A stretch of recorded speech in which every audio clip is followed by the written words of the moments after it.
அனைவருக்கும் வணக்கம். மாசி மகத்தன்று குழந்தை பாக்கியத்திற்காக காத்திருப்பவர்கள் இந்த எளிய தானத்தை செய்ய மறந்து விடாதீங்க. அது என்ன பொருள், அது என்ன, எப்படி தானம் செய்யணும் அப்படிங்கிறத பற்றி தான் இந்த பதிவுல நம்ம தெரிஞ்சுக்க போறோம். அதுவும் திருமணம் ஆகி பல ஆண்டுகள் கடந்தாச்சு, ஆனாலும் இன்னும் குழந்தை பாக்கியம் தாமதமாகி போய் கொண்டிருக்கின்றது. அப்படின்னாலே உங்களுக்கு ஒரு புண்ணிய ஆத்மா ஒரு குழந்தையாக பிறக்க போகின்றது என்றுதான் அர்த்தம். அதனால அந்த குழந்தைகளை பெற்று எடுக்கும் பெற்றோர்களின் பாவங்கள் அனைத்தும் நீங்கி அவர்கள் புனிதமாக இருக்க வேண்டும். அதுக்கு மிகவும் உகந்த தினம் இந்த மாசி மக நாள் என்றே கூட சொல்லலாம். அதுவும் இந்த மாசி மக நாளன்று தம்பதிகள் புதிய நதிகளில் நீராடலாம். அதாவது உங்க வீட்டுக்கு பக்கத்துல ஏதாவது ஆறு, குளம், ஏரி இந்த மாதிரி இருந்தால் அங்க போயிட்டு நீராடி குளிக்கும் போது இந்த வார்த்தைய சொல்லி நீராடுங்க. நாங்கள் தெரிந்தோ தெரியாமலோ செய்த அனைத்து பாவங்களும் நீங்கி எங்களுக்கு புத்திர பாக்கியம் கிடைக்க வேண்டும் என்று சொல்லி மனதார அங்கு உள்ள நீர் தேவதைகளிடம் வேண்டிக்கோங்க. இத்துடன் உங்களுடைய குலதெய்வம் மற்றும் இஷ்ட தெய்வத்தையும் மனதார வேண்டிக்கோங்க. இந்த மாதிரி மனம் உருகி வேண்டிக்கிட்டு உங்க வீட்டுல இருக்கின்ற உங்க குலதெய்வத்தை நினைத்து முதல்ல இலுப்பை எண்ணெயில பயன்படுத்தி மண் அகல் விளக்கை எடுத்து அதுல நீங்க நல்லா கழுவி சுத்தம் பண்ணிட்டு அதற்கு மஞ்சள் குங்குமம் வச்சுட்டு அந்த அகல்ல இலுப்பை எண்ணெயை விட்டு நீங்க தீபம் ஏற்றி வழிபாடு செய்வது என்பது சிறப்பு. அதற்கு முன்னாடி உங்களால முடிந்த உணவுப் பொருள்களை நீங்க பசுவிற்கும் காகத்திற்கும் உணவாக வைக்கலாம். ஏன்னா இந்த நாள்ல முன்னோர்களுக்கு தர்ப்பணம் கொடுப்பது அப்படிங்கிறது ஒரு வழக்கமாக இன்றளவும் இருந்து வருகின்றது. இந்த நாள்ல நம்ம முன்னோர்களுக்கு தர்ப்பணம் நம்ம கொடுக்கும் பொழுது நம்ம 7 ஜென்ம பாவவினைகளும் நீங்கும். அது மட்டும் இல்லைங்க, நம் முன்னோர்களோட ஆத்மா சாந்தி அடையும் என்றும் ஐதீகம் இருக்கின்றது. அதனால தர்ப்பணம் கொடுக்கின்ற வழக்கம் இருப்பவர்கள் நீங்க தர்ப்பணம் கொடுக்கலாம். அப்படி எங்கனால தர்ப்பணம் கொடுக்க முடியல அப்படிங்கிறவங்க காகத்திற்கும் பசுவிற்கும் தானமாக உணவுப் பொருட்களை வாங்கி கொடுக்கலாம். ஆண்கள் அகத்திக்கீரை மற்றும் வாழைப்பழங்களை வாங்கி நம்ம பசுவுக்கு உணவாக கொடுக்கலாம். காகத்திற்கு நீங்க உணவுகள் வைப்பது அப்படிங்கிறது இது எல்லாமே முன்னோர்களோட ஆசீர்வாதத்தை பெற்று தரக்கூடியது.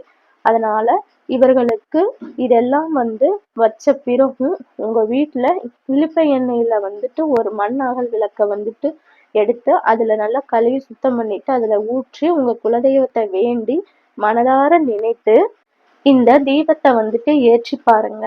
ஒரு குழந்தை பிறப்பதுல தாமதம் ஆகின்றது அப்படின்னாலே இந்த இருவரின் அருள் நமக்கு கட்டாயம் தேவைப்படுகின்றது. அதனால இந்த 2 விஷயங்களை மட்டும் நல்லா ஞாபகம் வச்சுக்கிட்டு நீங்க இந்த தீபம் ஏற்றி வழிபடுங்க. ஒன்று குலதெய்வத்தின் அருள் இருக்கணும், இன்னொன்று நம்ம முன்னோர்களோட அருள் நமக்கு கிடைக்கணும். இந்த 2 விஷயங்களோட அருளையும் நமக்கு பெற்று தரக்கூடிய ஒரு அற்புதமான நாள் தான் இந்த மாசி மகம். இத யாருமே தவற விடாதீங்க. இப்ப இந்த விளக்கை எல்லாம் ஏற்றி முடித்து விட்டுட்டு தம்பதிகள் இருவரும் எளிய உணவுகளை உட்கொண்டு அதுவும் பழங்கள் மாதிரி நம்ம எடுத்துக்கணும். விரதம் இருந்து இந்த நாள்ல நீங்கள் முருகப்பெருமான மனம் உருகி வேண்டி வழிபாடு செய்வதனால உங்களுக்கு அழகிய ஆண் குழந்தை பிறக்கும் என்ற ஐதீகம் இருக்கு என்றே கூட சொல்லலாம்.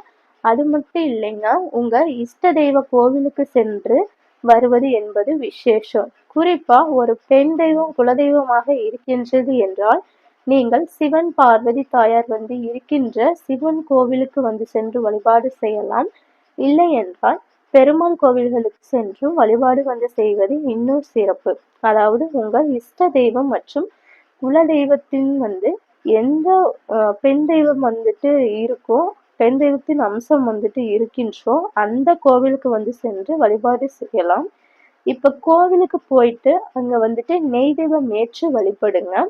அதுவும் தம்பதிகள் இருவரும் நெய் தீபம் ஏற்றி எங்களுக்கு குழந்தை பாக்கியம் கிடைக்கணும் என்று மனசார வேண்டிக் கொண்டு அந்த கோவிலுக்குன்னு தம்பதிகள் தேன் வாங்கி அபிஷேகத்துக்கு கொடுக்கலாம். அதற்கு பிறகு நீங்க வெளியில அமர்ந்திருக்கும் யாசகர்களுக்கு உங்களால என்ன முடியுமோ அந்த உணவுகளை வாங்கி கொடுத்து அவங்களோட பசியை போக்கலாம். இவ்வாறு தானம் செய்வதன் மூலமாக உங்களை பிடித்திருக்கும் பாவங்கள் மற்றும் பித்ரு தோஷங்கள் இருந்தால் அகன்று ஓடிவிடும். அதற்கு பிறகு நீங்க வீட்டிற்கு வந்து உங்க விரதத்தை முடித்துக் கொள்ளலாம். இவ்வாறு செய்தீங்கனாலே போதும். அதுவும் மாசி மகத்தன்று நாம செய்யக்கூடிய தானங்கள் மற்றும் அதோட பலன்கள் நமக்கு பல மடங்காக பெருகும் என்பது ஐதீகம்.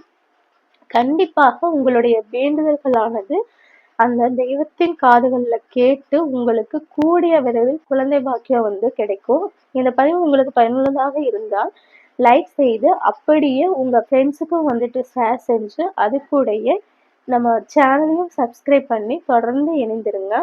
வேறொரு பதிவு சந்திக்கும் வரை நன்றி, வணக்கம்.